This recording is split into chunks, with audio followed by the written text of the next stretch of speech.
Ar pa vienmēr būs kopā, jo pa te pasaka, tāpēc vienmēr ar pa būs kopā. Kaut diez, vienmēr atsevišķi, pa, vienmēr būs kopā. Ar lielākā daļa ir kopā, bet šeit ir jāskatās pēc šeit ir katru vakaru izēja. Tu no manis. Ik vakaru.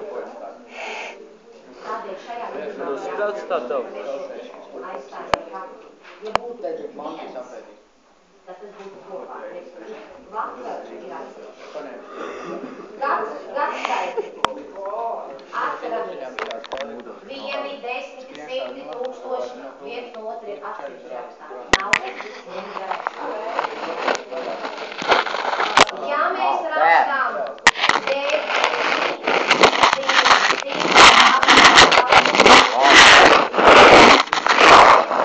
900, abiem nav galotnes kopā. Ja ir galotnes atsevišķi, ja kopā ir galotnes.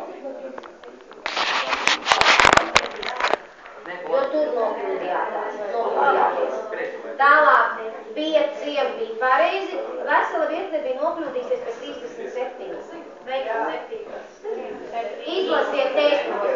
Tagad koku skaitīšana un mērīšana noris vēl 37. Mēģinām vienkārši uz metījāt pareizo locību. Šeit ir rakstīts atbilstošajā locījumā. Tur bija kļūda. Jā. Un 19.